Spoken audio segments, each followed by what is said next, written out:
Buenas noches, doctor. Hola.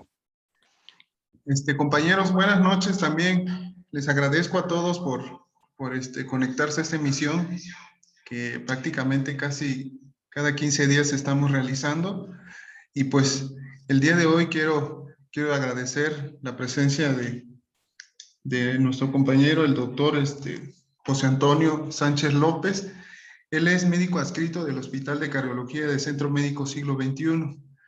Es un verdadero placer que el doctor haya aceptado nuestra invitación. Es un antiguo maestro cuando roté por el hospital del siglo XXI. El doctor muy novedoso a la hora de dar sus cátedras y explicar el manejo de los pacientes cardiópatas. Día a día nos enfrentamos a una serie de problemas en quirófano y no obstante, cabe mencionar que a veces nos enfrentamos a pacientes cardiópatas para cirugía no cardíaca.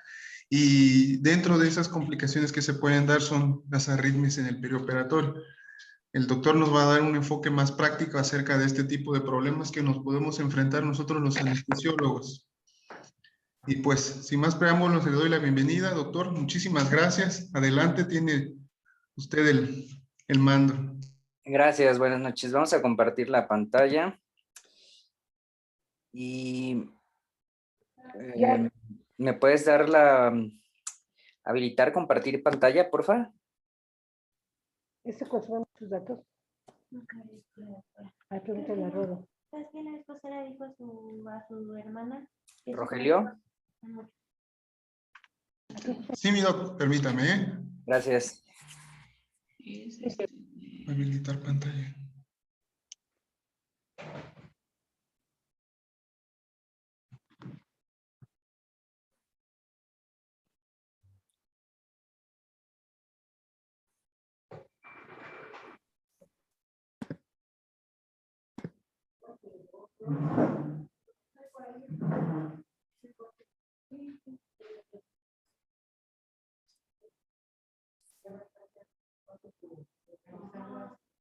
Es la de hoy, ¿no? Sí. Sí, pero es de anestesia.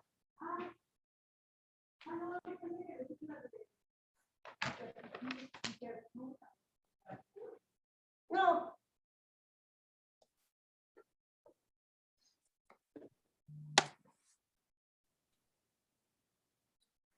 Te va a hablar Rodolfo ya. Te va a hablar Rodo cuando yo esté aquí.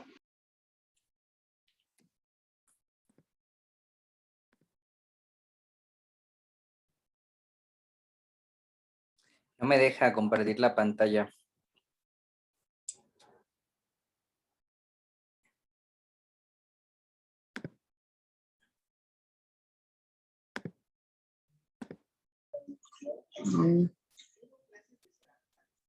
Me dice que está inhabilitado por parte del... Listo, está habilitado. Bien. Ok, doctor. Vale. Bueno, pues vamos a empezar con este asunto. Muy bien, pues bueno, yo creo que las arritmias, por lo que en todos estos años he visto, platicado con muchos de mis compañeros, de ustedes, quien no se dedica como a la cardio, yo creo que es a lo que más terror le tiene en la vida, ¿no? Sobre todo como el diagnóstico y el manejo.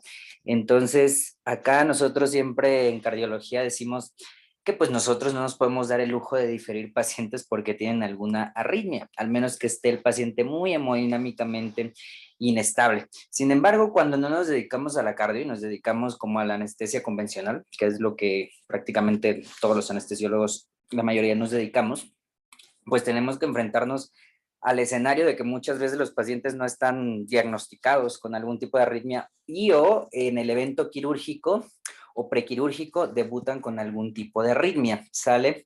Y entonces ahí viene la disyuntiva, ¿no? ¿Cuándo diferir? ¿Cuándo pasarlo?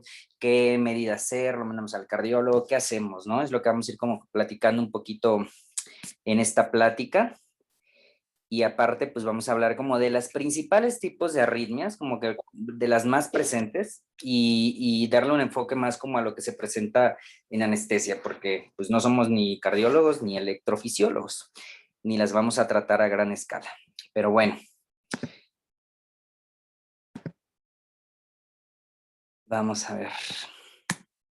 Listo, un repaso rápido acerca del sistema de conducción, o sea, como a pequeñita escala, es que, como sabemos, el ciclo cardíaco se genera a nivel en forma fisiológica, ¿no? Y homeostática, a nivel del nodo sinusal, luego se conduce a través de los haces internodales, que son prácticamente estos, muy bien, hasta el nodo auriculoventricular.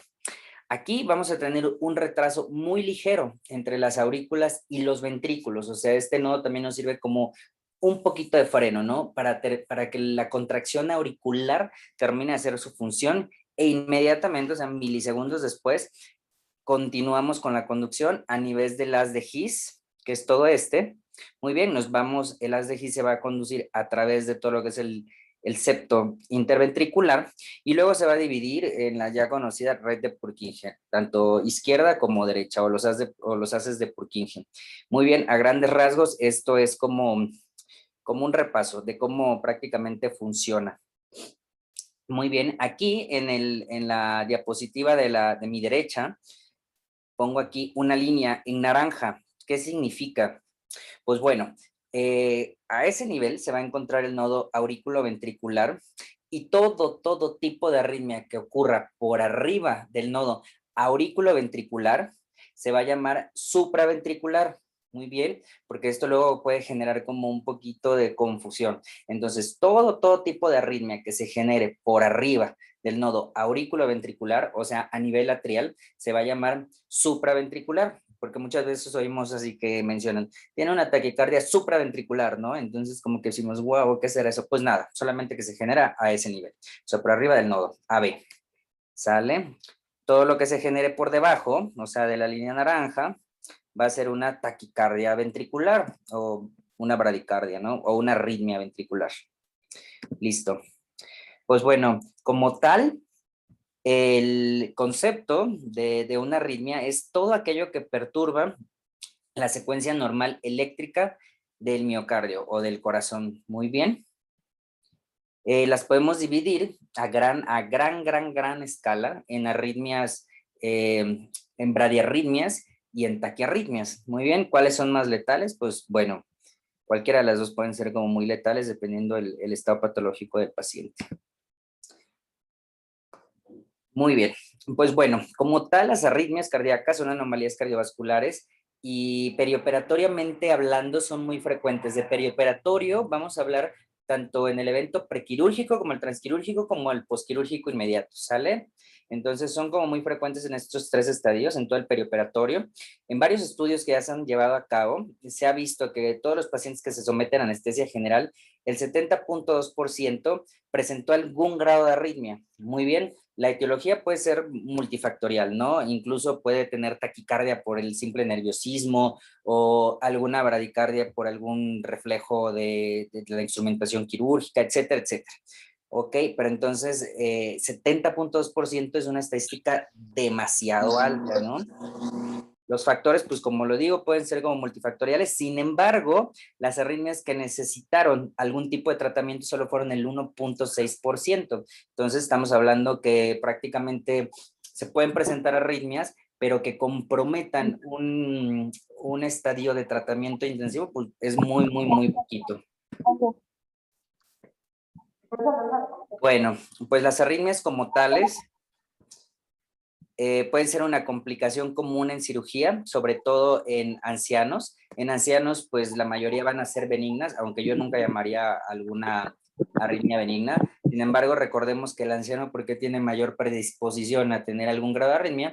Pues porque el sistema de conducción, pues también ya va a estar avanzado de edad y anciano, ¿no? Entonces, prácticamente podemos tener desde bradicardias hasta algún tipo de nodo cansado o algún bloqueo fisiológico por edad, ¿no? La incidencia de arritmias posoperatorias en cirugía cardiotorácica, o sea, en cirugías de corazón, pues es de 30 a 40%. La más común que se presenta en cirugía de cardio es la fibrilación auricular.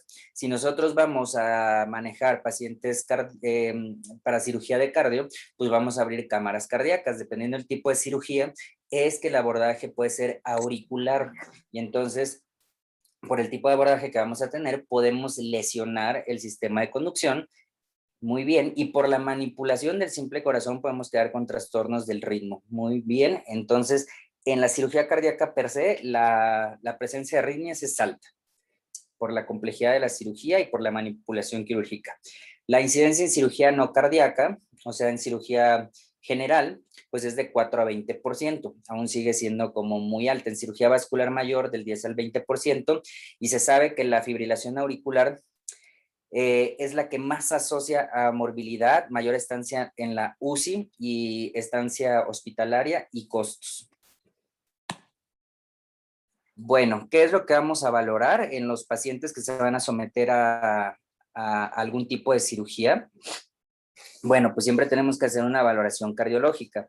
Esta, pues, casi siempre depende del análisis de un electrocardiograma, ¿no? O si el paciente refiere a haber tenido algún tipo de sintomatología que puede estar relacionada con alguna enfermedad cardíaca. Por ejemplo, que el paciente nos diga, pues, ¿sabe qué? Es que fíjese que me van a operar tal vez de próstata, ¿no? Una cirugía rutinaria. Y pues bueno, en el preoperatorio le preguntan, ¿y es usted sano? Sí, la verdad es que sí, ¿no? ¿Y ha tenido usted, por ejemplo, alguna alteración en su actividad física? Sí, fíjese que en los últimos 6 meses como que he notado que me canso mucho, ¿no? Más de lo convencional. O realizo ejercicio, he notado que ya no aguanto como antes, ¿no? Entonces ya es algo que nos puede llamar la atención en el preoperatorio y tenemos que ser como más quisquillosos tal vez en indagar qué puede llegar a tener el paciente, ¿no? Si nosotros observamos un electrocardiograma anormal, muy bien, aunque no seamos expertos en interpretar este electro, pues bueno, podemos ser como más juiciosos en tal vez pedir una segunda opinión del cardiólogo para diagnosticar al paciente con alguna enfermedad cardíaca o alguna arritmia antes del proceso quirúrgico. Muy bien, muchas veces, como lo estoy comentando, no se sabe en los pacientes con alguna alteración tanto cardiológica o del ritmo, y sin embargo en el proceso preoperatorio es cuando debutan. Perfecto. En el acto quirúrgico vamos a tener dos escenarios, siempre como anestesiólogos. Uno, la cirugía electiva, y dos, la cirugía de urgencia. Si la cirugía es de urgencia, por cualquier situación, llámese algún piecolecisto, abdomen agudo, fractura, etcétera, etcétera, etcétera, pues vamos a tener que entrarle, independientemente si el paciente tiene o no la presencia de alguna arritmia. Muy bien, entonces aquí no hay forma de diferir.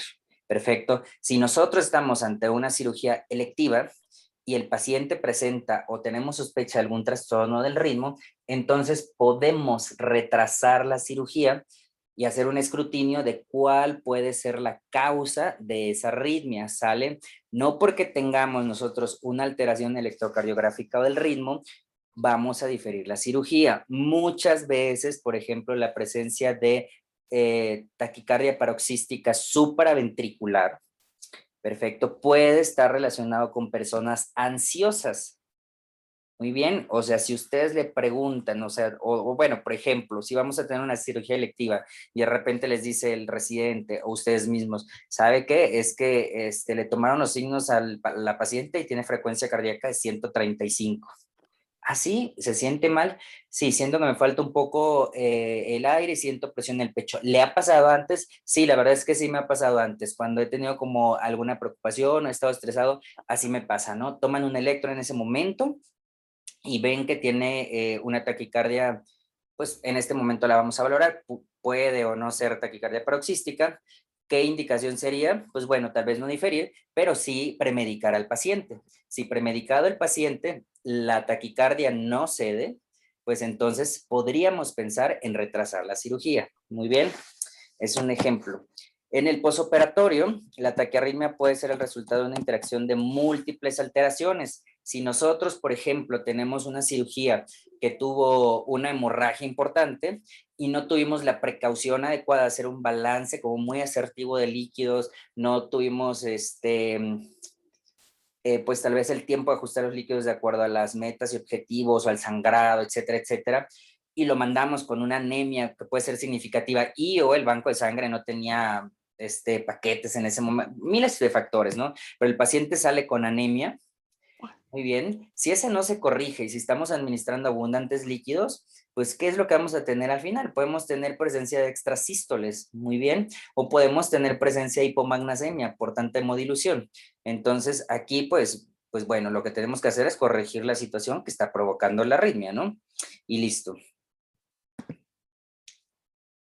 La etiología. Ahorita vamos a mencionar la etiología primaria de las arritmias. Primaria significa cuando las arritmias son causadas directamente por alguna alteración en el sistema de conducción o alguna alteración estructural directamente en el corazón, ¿sale? Y las arritmias secundarias, siempre lo menciono, son las que nosotros prácticamente podemos causar, ¿no? O el evento quirúrgico le puede causar per se al paciente, ¿sale? Por ejemplo, un ejemplo de una arritmia primaria es un paciente que padece o el Parkinson-White, o sea, tiene un fenómeno de reentrada y él así nació y él tiene un trastorno de la conducción. Pero una arritmia secundaria, por ejemplo, es en un paciente sano que no tiene ninguna alteración cardíaca y que por someterse al procedimiento quirúrgico anestésico o el estrés perioperatorio, se puede generar una arritmia, ¿no?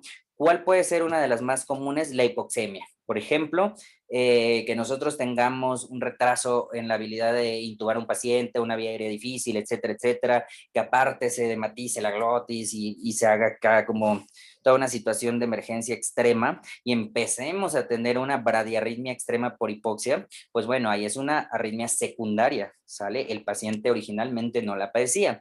O por ejemplo, por hipotensión arterial, ¿no? Porque la paciente por alguna histerectomía complicada empezó a sangrar y no tenemos como vías accesorias para pasar altos volúmenes de líquidos, pues entonces, ¿qué es lo que va a pasar? Vamos a tener hipotensión, primero taquicardia compensadora y luego bradicardia extrema, ¿no? Si es que no alcanzamos a compensar a la paciente.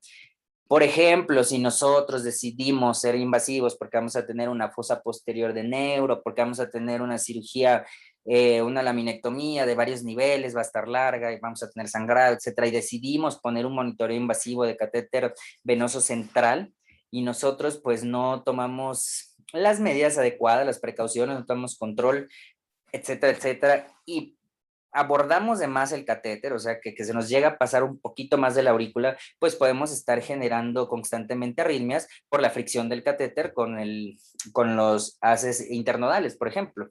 Perfecto, por disturbios electrolíticos, por tener más de 24 horas a veces, por ejemplo, a un anciano de 80 años para una cadera porque se ha retrasado su cirugía, etcétera, etcétera, pues es un paciente que no ha comido, que está deshidratado y que probablemente tenga una hiponatremia importante, hipoglucemia, etcétera, etcétera, y podemos tener trastornos del ritmo. ¿Sale? Entonces, todas estas son las que siempre nos competen al anestesiólogo, al cirujano. Muy bien, las secundarias. La etiología normalmente en niños, cuando un niño presenta un trastorno del ritmo, una arritmia, pues es porque ya tiene una cardiopatía congénita per se, o porque tiene una cardiomiopatía, normalmente puede ser hipertrófica, que es la que normalmente se presenta más en niños, una enfermedad inflamatoria del miocardio, por ejemplo, una miocarditis secundaria a cualquier evento infeccioso, por contracciones ventriculares prematuras, o sea, extrasístoles sin alteraciones estructurales. Y bueno, en pacientes pediátricos como un poquito de mayor edad, pues las que más se presentan son la taquicardia arterial automática. Per se, los niños presentan frecuencias cardíacas un poquito aumentadas, ¿no? Hay edades por el metabolismo en que pueden llegar a tener frecuencias cardíacas más aumentadas de lo normal, entonces nos tenemos como que preocupar. La taquicardia sinusal en los niños se puede presentar normalmente por ansiedad, por hipovolemia, porque no soportan mucho la deshidratación, entonces no es recomendable tener ayunos tan prolongados en los infantes, o sea, se recomienda que si prácticamente están con exclusiva vía oral, todavía podemos dar 2 o 3 horas antes alimento, y si están en una etapa de lactantes mayores y preescolares, hasta 3 horas antes de la cirugía, para evitar demasiada deshidratación. Si los niños están tomando algún tipo de medicamentos o han presentado alguna descarga simpática previa. En los adultos, normalmente la etiología más común es la taquicardia, la fibrilación auricular. La taquicardia puede ser por múltiples causas, por que el adulto ya tenga una enfermedad crónica degenerativa, que tenga alguna enfermedad que no estaba diagnosticada, como lo mencioné al principio, por ejemplo, algún fenómeno de reentrada, alguna alteración del nodo, etcétera, etcétera, ¿no? La fibrilación auricular, que puede estar presente en pacientes normalmente cardiópatas, y la taquicardia supraventricular, taquicardia ventricular no sostenida. Ya quedamos que las supraventriculares son las que se generan por arriba del nodo auriculoventricular. Bueno, los mecanismos de arritmias primarias, decíamos que las arritmias primarias son las que sí se generan por algún trastorno cardíaco del sistema de conducción o estructural del corazón, ¿sale? Bueno, entonces, normalmente los mecanismos por los que se presentan arritmias primarias son lesión o daño del sistema de conducción por fenómenos de reentrada, perfecto, en cuanto a la automaticidad, por despolarizaciones anormales de células musculares auriculares, o sea que a veces hay focos ectópicos, que es lo que nosotros le llamamos. O sea que está el sistema de conducción, por ejemplo, normal, está el nodo sinusal, los haces internodales, el nodo auriculoventricular, etcétera, etcétera, etcétera. Muy bien. Muchas veces puede haber automatismo en focos ectópicos, o sea que llegamos a tener generación de un latido en una parte que no es el nodo sinusal. Muy bien. Entonces, a estos se les llaman, digamos que, potenciales que se generan en algunos otros lados, ¿no? La mutación de canales iónicos, ya que estos canales son principalmente responsables de la despolarización. Por ejemplo, ya sabemos que el ciclo cardíaco se lleva a cabo en 4 fases, y si nosotros por alguna alteración congénita tenemos alteraciones en los canales rápidos de calcio, en los canales lentos, en los canales de sodio, en algún tipo de estos canales, pues podemos tener alteraciones del ritmo, muy bien, pero esto ya lo padecíamos, no puede ser genético o generado por algún medicamento, quimio, etcétera, muy bien. Y por la generación de focos ectópicos o focos irritables, que fue lo que ya les expliqué. Todo este tipo de anormalidades primarias no nos puede ser como tan indiferente. Uno, normalmente todas estas alteraciones primarias se van a tratar por un cardiólogo, por un arritmólogo, muy bien, y la mayoría tienen tratamiento farmacológico o de ablación. Entonces, cuando se hace el diagnóstico temprano de esto, pues bueno, no hay ningún problema. Se canaliza a los pacientes a un arritmólogo, que es un cardiólogo especialista en arritmias, y pues él dará el tratamiento adecuado, ya sea ablación farmacológica o ablación por un estudio electrofisiológico. El problema es cuando nos llega la fractura, muy bien, en agudo, y les dice el paciente, bueno, yo padezco Wolff Parkinson White y ya estoy medicado, pues qué bueno, ¿no? Pero si ustedes no saben o el paciente no sabía que tiene algún problema y tenemos algún tipo de arritmia, entonces, ¿qué es lo que debemos de hacer? Pues bueno, si no sabemos el diagnóstico, tenemos que observar. Si la arritmia mantiene prácticamente el gasto cardíaco, no la vamos a tocar. Muy bien, no vamos a intentar bloquearla. Perfecto. Si el gasto cardíaco muchas veces no se mantiene y nosotros tenemos que meter de urgencia al paciente, entonces lo vamos a optimizar. ¿Qué significa? Que vamos a optimizar la precarga, la poscarga y el gasto cardíaco. O sea, tal vez por el estrés quirúrgico algo se aumentó la arritmia y entonces vemos que el paciente está hipotenso. Entonces lo precargamos e intentamos, medicamentosamente hablando, bajar la frecuencia. Muy bien, y vemos que sí, esto tiene mejoría. Y después mantenemos conducta expectante.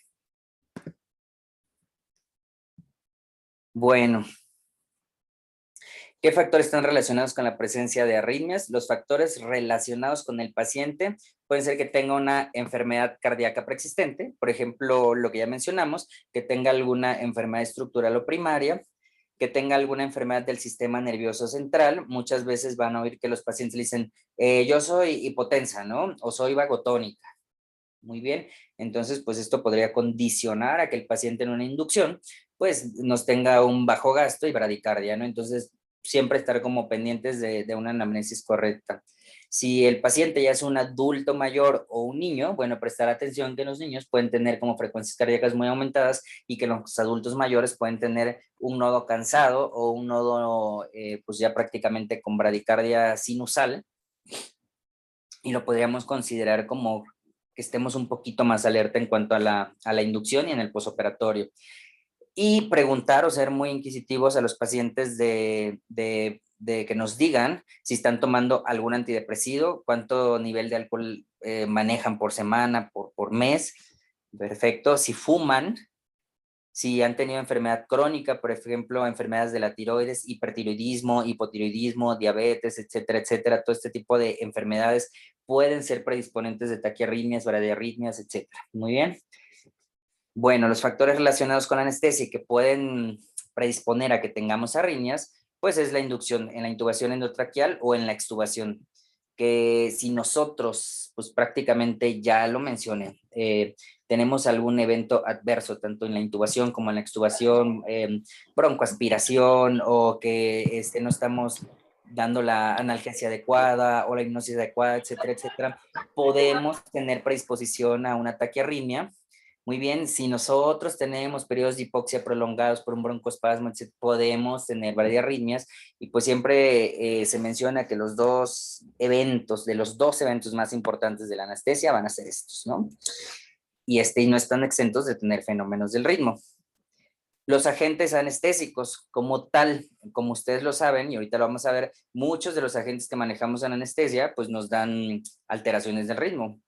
Ya sea bradicardia y algunos pueden generar algún grado de taquicardia.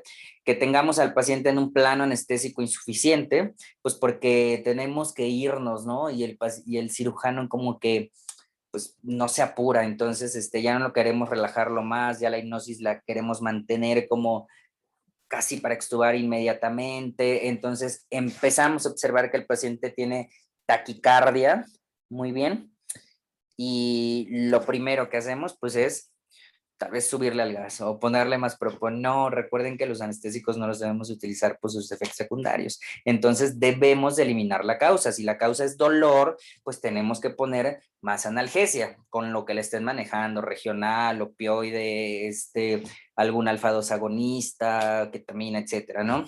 Si el paciente tiene una hipnosis insuficiente, pues aunque tengan prisa, hay que subir el CAM del halogenado, o si estábamos o están dando TIVA, pues aumentar las concentraciones plasmáticas de la TIVA, de propofol, de dexmedetomidina, o etcétera, ¿no? Entonces, mucho cuidado con esto, ¿no? Porque muchas de las bradiarritmias o taquiarritmias se dan por eso mismo, porque no tenemos a los pacientes en el plano anestésico adecuado. Muy bien.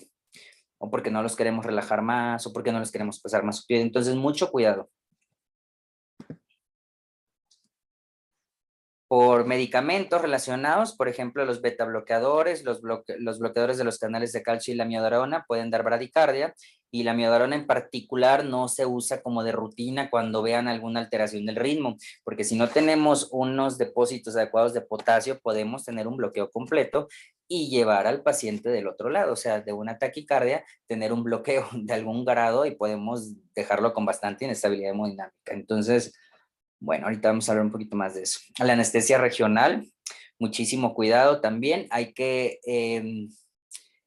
tener una anamnesis adecuada del paciente al cual le vamos a administrar anestesia regional y siempre ir un paso adelante, ¿no? Cuando vamos a administrar las dosis, si es una espinal, por ejemplo, en un paciente anciano, ver muy bien el nivel. Si es un nivel alto, pues ya estaría como un poquito a veces contraindicado porque podemos hacer secuestro, podemos tener toxicidad por los anestésicos locales. Entonces, aquí normalmente se producen bradiarritmias y bloqueos por los anestésicos locales. Sale, muchas veces hemos tenido pacientes que prácticamente hemos complicado nosotros los anestesiólogos porque se nos hace como facilito, a veces, ay, es una hernia, bueno, le voy a poner, no sé, 7.5 miligramos de bupivacaína, 10 miligramos, se nos va alto el bloqueo y el viejito bradicardia, paro, lo llevan a hemodinamia, coronarias limpias, ¿qué creen que fue? El bloqueo, ¿no? Entonces, mucho cuidado con las bradiarritmias y la anestesia regional. O sea, no está contraindicado, siempre hay que ir un paso adelante, ¿no? Para que evitar efectos secundarios. El desequilibrio hidroelectrolítico, de los más comunes, normalmente en los extremos de la vida, en niños, en adultos. En niños normalmente se deshidratan fácilmente. El adulto mayor pues está deshidratado per se, porque ya tiene poca cantidad de agua corporal. Gases arteriales normales, si es que no los estamos midiendo porque es una cirugía electiva no mayor, llámese cole o lo que sea de segundo nivel, por ejemplo, pues no los medimos. Sin embargo, si estamos dando anestesia si estamos dando anestesia general, pues sí estamos midiendo cuánto CO2 estamos teniendo directamente en el monitor y ajustar los parámetros ventilatorios. Muy bien, si está sangrando el paciente, reponer los líquidos de manera adecuada, de acuerdo a una terapia guiada por metas. Muy bien, si damos anestesia regional, evitar la hipotensión sostenida, etcétera, etcétera. Entonces, gases arteriales no nada más se refiere a que le tomemos gasometrías, ¿no? Sino que mantengamos más bien como el pH entre lo más fisiológico adecuado empíricamente. La canulación venosa central, si es que la hacemos, pues bueno, verificar que el catéter venoso central esté alojado en la cavidad de la aurícula derecha, sin sobrepasarse, ¿sale? Y si no, pues corregir la posición. Factores relacionados con la cirugía que nos pueden provocar arritmias, pues la estimulación vagal, por ejemplo, cuando están haciendo cirugía de ojo, que podemos tener alguna estimulación vagal y o bradicardia extrema, igual con hemorroides, por ejemplo, con alguna cirugía ginecológica, cuando ponen neumoperitoneos también y no estamos como muy pendientes y el paciente no les dijo que consumía cocaína, por ejemplo, pues bueno, podemos tener bradicardia y paro. En los pacientes que tienen hemorragia transquirúrgica también, pues bueno, si no tenemos la terapia adecuada de líquidos o no tenemos hemoderivados a la mano en forma inmediata, pues podemos tener bradio y taquiarritmias. En un principio taquiarritmias y luego bradiarritmias. ¿Sale? Bueno, algunos efectos de los anestésicos en la electrofisiología cardíaca. Normalmente los fármacos pues no son como tal arritmogénicos. Lo que nos pueden dar es bradicardia y algunos taquicardia. Pero bueno, todo es siempre en anestesia, recuerden, independiente de la dosis. Muy bien. Pero bueno, en cuanto a los halogenados, ya aquí pues el ceborano, por ejemplo, sabemos que nos puede retardar la repolarización ventricular y prolonga el intervalo QT. Perfecto, entonces eso lo provoca tanto el ceborano como el desflorano y el isoflorano también. El isoflorano pues yo ya tiene muchos años que no lo uso, pues sí lo llegué a usar en cirugía de aorta, pero bueno. Recordando también que los halogenados tienen un efecto cardioprotector. Perfecto, a pesar de que prolongan el intervalo QT, en un principio cuando los empezamos a administrar pueden tener taquicardia. Posterior, cuando ya el paciente está en plano anestésico, pues normalmente vamos a, va a depender del CAN que tengamos y la combinación de fármacos, que el paciente va a tender a la bradicardia con los halogenados. Bradicardia que puede ser reversible con administración de inotrópicos. Muy bien, entonces pues bastante nobles, le diría yo, la terapia con gases. El propofol pues altera la frecuencia cardíaca y tiene un pequeño efecto en la conducción cardíaca, también dependiente de la dosis. Entre más concentraciones plasmáticas altas tengamos, más bradicardia y más hipotensión va a generar el propofol. Muy bien. También tiene un efecto cronotrópico negativo, causa reducción del tono simpático, ya lo sabemos, si lo administramos rápido, si administramos más de la cuenta, etcétera, etcétera, ¿qué es lo que vamos a tener? Pues el tono simpático por los suelos, o sea, hipotensión y las resistencias por los suelos también.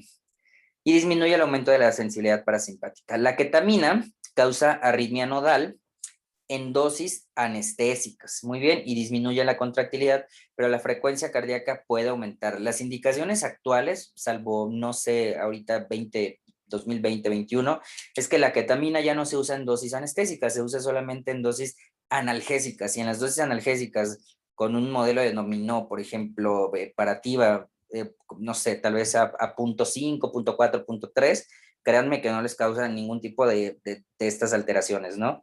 Entonces, ya no creo que con las dosis de ketamina que se usan actualmente tengamos efectos secundarios cardíacos.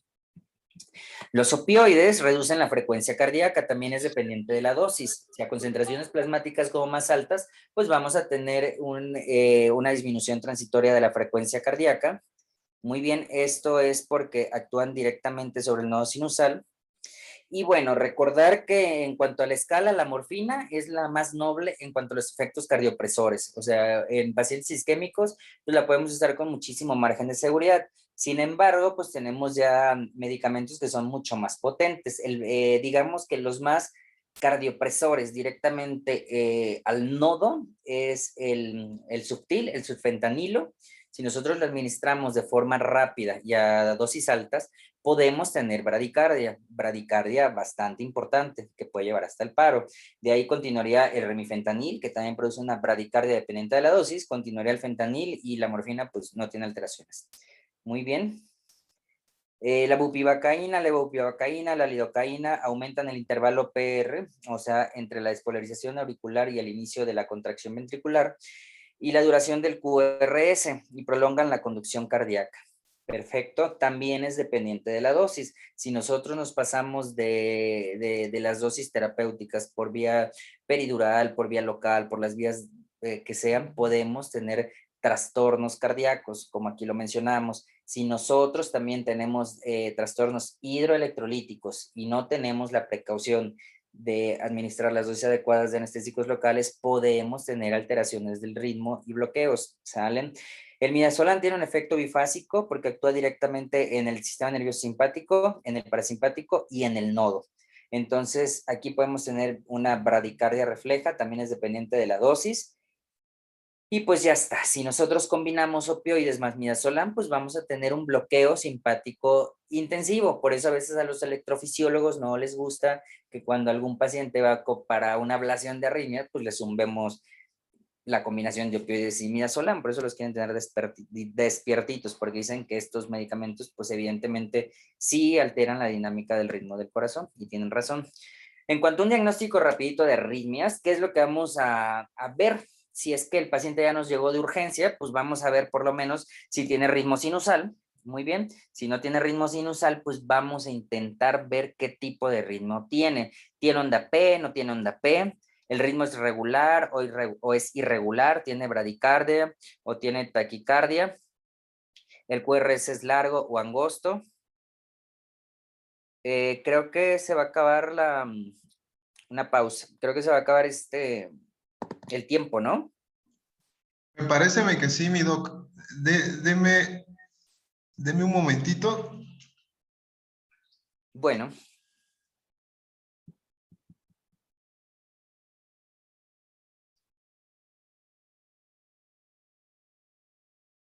y nos mandas